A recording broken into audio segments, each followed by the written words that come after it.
Hello friends, royal chef Sujata या चॅनलमध्ये आपले खूप खूप स्वागत आहे. आज आपण जुलै 2026 2 वेळा मृत्यू पंचक, त्याची तारीख, वेळ व काय करावे, काय करू नये व कोणते उपाय करावे याची संपूर्ण माहिती आपण ह्या व्हिडिओमध्ये बघणार आहोत. जर आपल्याला रॉयल शेफ सुजाता हे चॅनल आवडले तर सबस्क्राईब करायला विसरू नका. बेल आयकॉनवरती क्लिक करा, लाईक करा, शेअर करा, कॉमेंट सेक्शनमध्ये आपले मत लिहायला विसरू नका. जुलै 2026 मृत्यूपंचक कधी सुरू होत आहे? पंचक म्हणजे काय? पंचक नियम कोणते आहेत? काय करावे, काय करू नये व मृत्यूपंचकमध्ये कोणते उपाय करावे ह्याची संपूर्ण माहिती आपण बघणार आहोत. जुलै 2026मध्ये परत एकदा मृत्यूपंचकचा संयोग येत आहे. ज्योतिषशास्त्रानुसार जेव्हा पंचक शनिवारी सुरू होते तेव्हा त्याला मृत्यूपंचक असे म्हणतात. म्हणून बरेच लोक ह्या दिवसाची तिथी, वेळ व प्रभाव जाणून घेण्याचा प्रयत्न करतात. पण प्रत्येक व्यक्तीच्या कुंडलीमधील ग्रहदशेवरती ते अवलंबून असते. सनातन ज्योतिषशास्त्रामध्ये पंचक हे एक विशेष व संवेदनशील वेळ मानली जाते. जेव्हा चंद्र कुंभ व मीन राशीमध्ये गोचर करतो तेव्हा त्या काळाला पंचक असे म्हणतात. ही वेळ शुभ कार्यासाठी चांगली मानली जात नाही.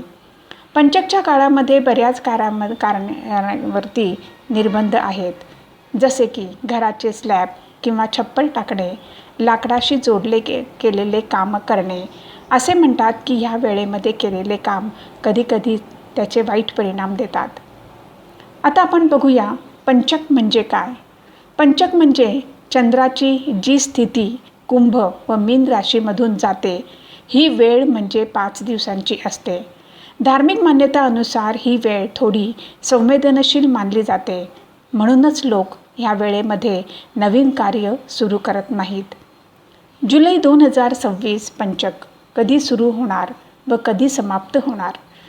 ज्योतिषशास्त्रानुसार म्हणजे ज्योतिष पंचांगानुसार जुलै 2026 म्हणजेच ह्यावेळी 2 वेळा पंचक आले आहे. पहिले पंचक 4 जुलै 2026 रात्री 12:48 सुरू होत असून 8 जुलै 2026 संध्याकाळी 4 वाजेपर्यंत आहे.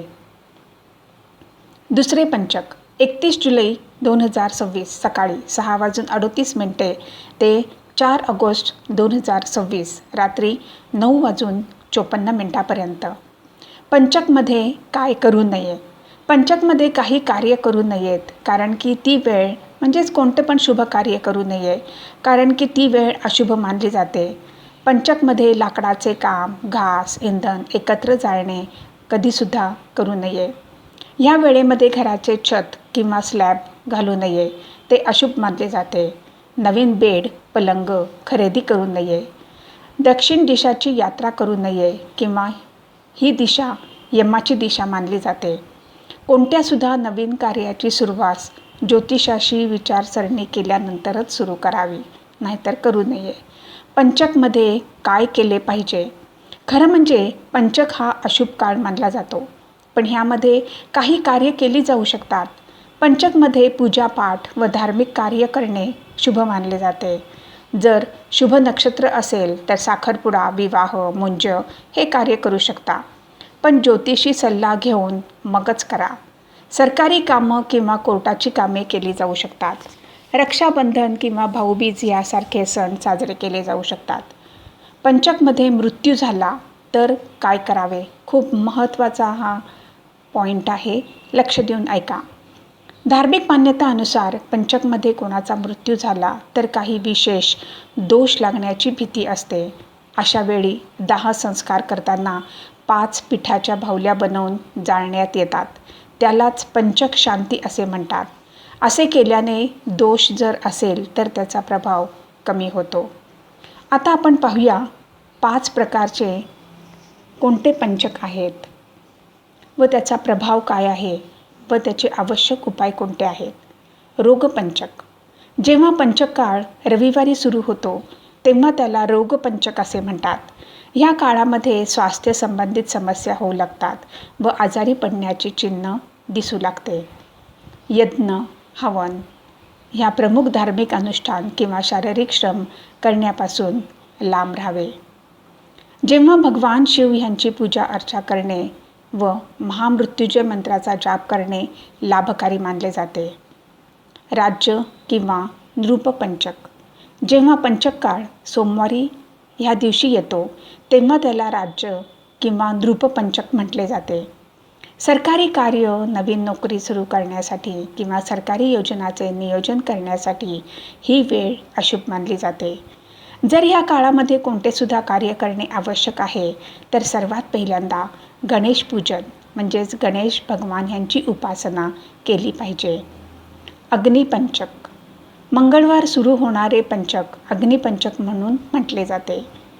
या वेळामध्ये निर्माण कार्य, गृहप्रवेश समारंभ किंवा भूमिपूजन किंवा संपत्ती संबंधित कामे अशुभ मानले जातात. आग संबंधित दुर्घटना होण्याचा संभव वाढतो, म्हणून ह्या काळामध्ये काळजी घेतली पाहिजे. अग्निपंचकच्या काळामध्ये भगवान हनुमानजीची पूजा व हनुमान चालिसाचे पठण केल्याने सुरक्षा प्राप्त होते. चोरपंचक. जेव्हा पंचक काळ शुक्रवार ह्या दिवशी येतो तेव्हा त्याला चोरपंचक असे म्हणतात. ह्या काळामध्ये प्रवेश करणे टाळावे, कारण की चोरी, धोका किंवा वित्तीय नुकसान होण्याचा संभव वाढतो. लांबचा प्रवास करण्यापासून सावध राहिले पाहिजे व आपल्या सामानाची काळजी घेतली पाहिजे. या काळामध्ये लक्ष्मी माता व भगवान विष्णू यांची पूजा अर्चा केल्याने नकारात्मक प्रभाव कमी होतो. मृत्यूपंचक. जर पंचक काळ शनिवारी ह्या दिवशी आला तर त्याला मृत्यूपंचक असे म्हणतात. या काळामध्ये विवाह, साखरपुडा, गृहप्रवेश व कोणतेसुद्धा शुभ कार्य करणे टाळावे. मृत्यूपंचक ह्या काळामध्ये दुर्भाग्य किंवा दुर्घटना होण्याचा संभव असतो, म्हणून प्रार्थना व चांगले कर्म करावे. ह्या काळामध्ये हवन केले पाहिजे व महामृत्युंजय मंत्र जाप करणे विशेष लाभकारी मानले जाते. पंचकमध्ये करण्यात येणारे उपाय. भगवान शिव व विष्णू यांची पूजा करा. पंचकच्या काळामध्ये विष्णू सहस्त्रनाम व शिवमंत्र जाप केल्याने शांती मिळते. दान करा. गरीब व जरूरतमंद लोकांना भोजन, कपडे व धान्य दान करा. त्यामुळे नकारात्मकता कमी होते. पशुपक्ष्यांना भोजन द्या. पंचकच्या काळामध्ये पशुपक्षींना भोजन देणे पुण्याचे काम मानले जाते. विशेष अनुष्ठान करा. हवन, रुद्राभिषेक किंवा नारायण पूजासारखे अनुष्ठान केल्याने पंचकचा नकारात्मक प्रभाव कमी होतो. नख किंवा केस कापू नका. परंपरागत पद्धतीनुसार पंचकच्या काळामध्ये नख किंवा केस कापू नयेत, कारण की ते अशुभ मानले जाते.